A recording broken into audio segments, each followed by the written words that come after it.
Hello, my name is Tom Young. I'm the Senior Director of Safety for Smithfield Foods U.S. manufacturing facilities. I also serve as the Chairman of the North American Meat Institute's Worker Safety Committee. Working inside of a meatpacking plant is tough work with many potential hazards. Safety in a meatpacking plant is very dynamic.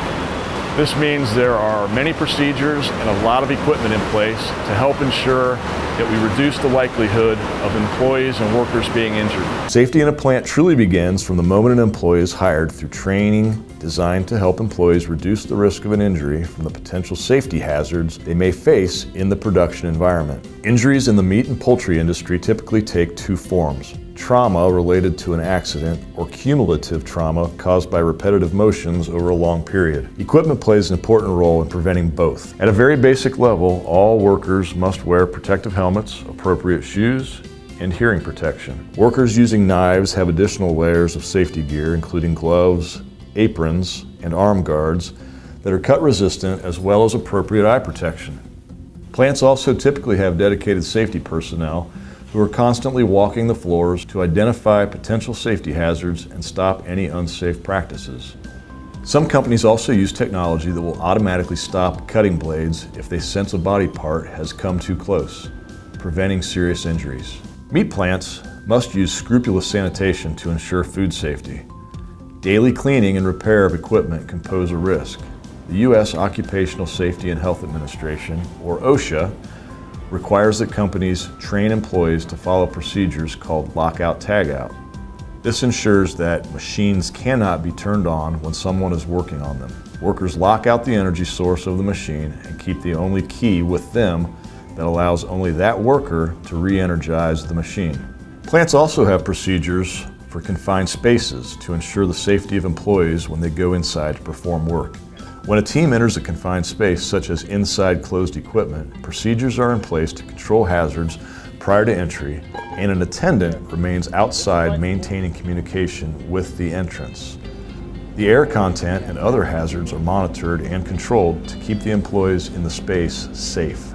Preventing cumulative trauma is a little trickier as injuries occur over a period of time. But the industry has developed ergonomic guidelines with OSHA, professional medical services, employee and union representatives that has greatly reduced these types of injuries by fitting jobs and equipment to people. Workers use adjustable platforms that they may set at a level appropriate to their height. This reduces awkward postures. Heavy cutting machinery used to break down carcasses is now spring-loaded or counterbalanced so that workers do not bear most of the weight of the tools. Moving floors have been added to minimize the effort in moving equipment back and forth. On the line, workers often rotate to different jobs to vary motions and reduce the strain on their bodies and risk of repetitive motion injuries. Knives are now designed with better grip and thumb control, which helps with both the risk of cuts and musculoskeletal injuries in the hands and wrists.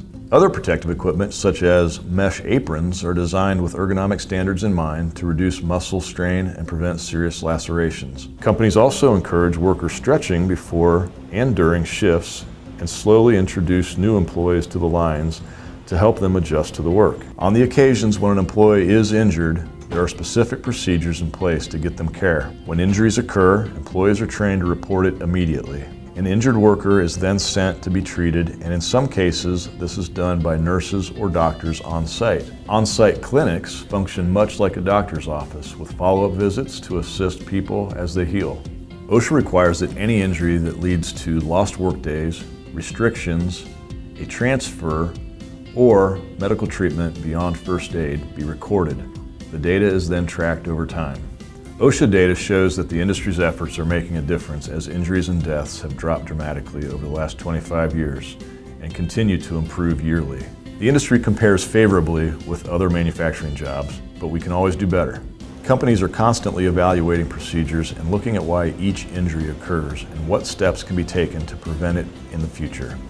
New technologies are always being evaluated to reduce risks for workers. For the past 25 plus years, worker safety has been a non-competitive discipline in the meatpacking industry. This means we share best practices and ideas across companies. This way we continue to improve and ensure that the people bringing meat and poultry to your tables are doing so in a safe work environment. For more information on worker safety in the meat industry, please visit www.meatinstitute.org. OSHA requires that companies train employees to follow procedures called lockout-tagout. This ensures that machines cannot be turned on when someone is working on them. Workers lock out the energy source of the machine and keep the only key with them that allows only that worker to re-energize the machine. Plants also have procedures for confined spaces to ensure the safety of employees when they go inside to perform work. When a team enters a confined space, such as inside closed equipment, procedures are in place to control hazards prior to entry, and an attendant remains outside maintaining communication with the entrance. The air content and other hazards are monitored and controlled to keep the employees in the space safe. Preventing cumulative trauma is a little trickier as injuries occur over a period of time. But the industry has developed ergonomic guidelines with OSHA, professional medical services, employee and union representatives that has greatly reduced these types of injuries by fitting jobs and equipment to people. Workers use adjustable platforms that they may set at a level appropriate to their height. This reduces awkward postures. Heavy cutting machinery used to break down carcasses is now spring-loaded or counterbalanced so that workers do not bear most of the weight of the tools. Moving floors have been added to minimize the effort in moving equipment back and forth. On the line, workers often rotate to different jobs to vary motions and reduce the strain on their bodies and risk of repetitive motion injuries. Knives are now designed with better grip and thumb control, which helps with both the risk of cuts and musculoskeletal injuries in the hands and wrists.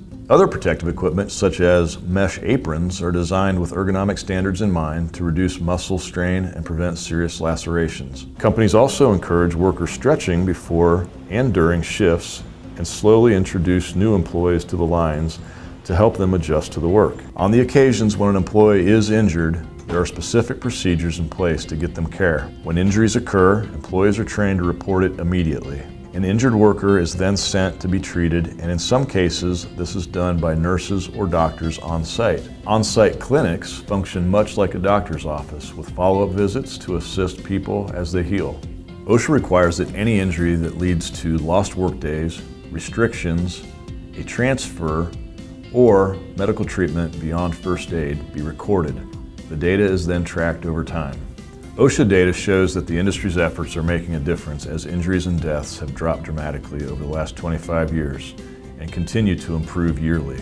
The industry compares favorably with other manufacturing jobs, but we can always do better. Companies are constantly evaluating procedures and looking at why each injury occurs and what steps can be taken to prevent it in the future. New technologies are always being evaluated to The North American Meat Institute's Worker Safety Committee. Working inside of a meatpacking plant is tough work with many potential hazards. Safety in a meatpacking plant is very dynamic.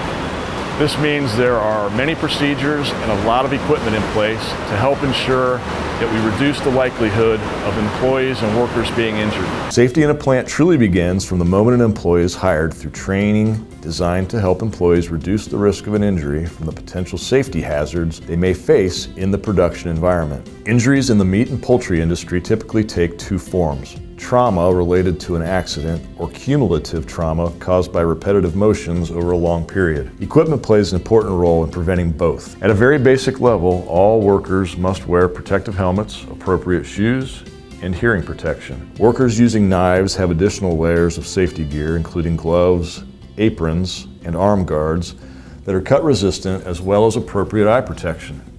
Plants also typically have dedicated safety personnel who are constantly walking the floors to identify potential safety hazards and stop any unsafe practices. Some companies also use technology that will automatically stop cutting blades if they sense a body part has come too close, preventing serious injuries. Meat plants must use scrupulous sanitation to ensure food safety. Daily cleaning and repair of equipment can pose a risk. The U.S. Occupational Safety and Health Administration, or OSHA, requires that companies train employees to follow procedures called lockout-tagout. This ensures that machines cannot be turned on when someone is working on them. Workers lock out the energy source of the machine and keep the only key with them that allows only that worker to re-energize the machine. Plants also have procedures for confined spaces to ensure the safety of employees when they go inside to perform work. When a team enters a confined space, such as inside closed equipment, procedures are in place to control hazards prior to entry, and an attendant remains outside maintaining communication with the entrance.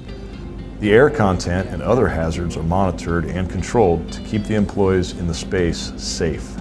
Preventing cumulative trauma is a little trickier as injuries occur over a period of time. But the industry has developed ergonomic guidelines with OSHA, professional medical services, employee and union representatives that has greatly reduced these types of injuries by fitting jobs and equipment to people. Workers use adjustable platforms that they may set at a level appropriate to their height. This reduces awkward postures. Heavy cutting machinery used to break down carcasses is now spring-loaded or counterbalanced so that workers do not bear most of the weight of the tools. Moving floors have been added to minimize the effort in moving equipment back and forth. On the line, workers often rotate to different jobs to vary